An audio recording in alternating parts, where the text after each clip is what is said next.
guys! So meron naman tayong bagong set of questions from Twitter. Wala na akong masyadong marami pang sasabihin pero sobrang excited ako kasi pang 10 na natin to. This is yung Po Advice 10. Okay, our first question is from I am Cristelita. Pasagot po, paano mo masasabi na pinili ka kung tinatago ka? May nagtanong sa akin at di ko masagot. Alam mo, meron kasing mga tao na gusto nila yung private yung relationship para walang nakikialam at saka nakikisawsaw. Pero kung tinatago ka niya, para kunwari single siya, malamang hindi lang ikaw yung tinatago niya, may iba pa siyang tinatago. Our second question is from Gorge Hurt. Sabi ng ex ko, babalikan niya daw ako. Anong gagawin ko? Sabihin mo sa ex mo, hindi ka bag, naiiwanan niya sa baggage counter, tapos babalikan niya kapag tapos na siya mag-shopping. Sabihin mo, mag-shopping na lang siya, huwag na siyang bumalik kasi wala na siyang babalikan. Our next question is from Yam Asilegna 74DP. Is it normal for boy that he doesn't read messages even if he's online? Which is more hurtful, scene zoned or ignore zone?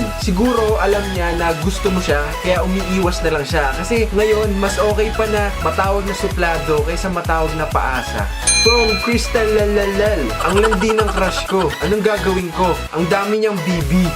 Siyempre, wala kang magagawa kasi crush mo lang naman siya. Kahit sino pa yung landi niya, wala kang magagawa doon kasi crush mo lang naman siya. Crush mo lang siya.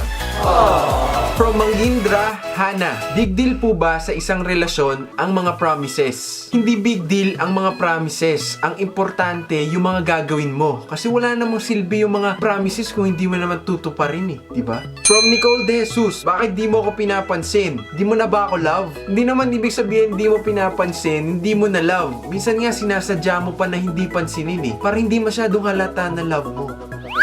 From Vincent Mac LLD, friendship namin o feelings ko para sa kanya. Salamat. Piliin mo kung saan kayo magtatagal. Kung tingin mo like ka naman niya kahit konti, edi i-push mo. Pero kung ikaw lang naman talaga yung may gusto at pwedeng mawala pa pati friendship nyo, edi tanggapin mo na lang na hanggang friends ka lang talaga.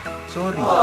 And for our last question from Ayorn Blenny, Kuya, ano pong ma-advise nyo sa akin? Kasi may boy best friend ako, tapos yung girlfriend niya galit sa akin. Sabihin mo sa girlfriend niya, girlfriend ka lang, best friend ako. Ikaw, girl ka lang, ako yung best.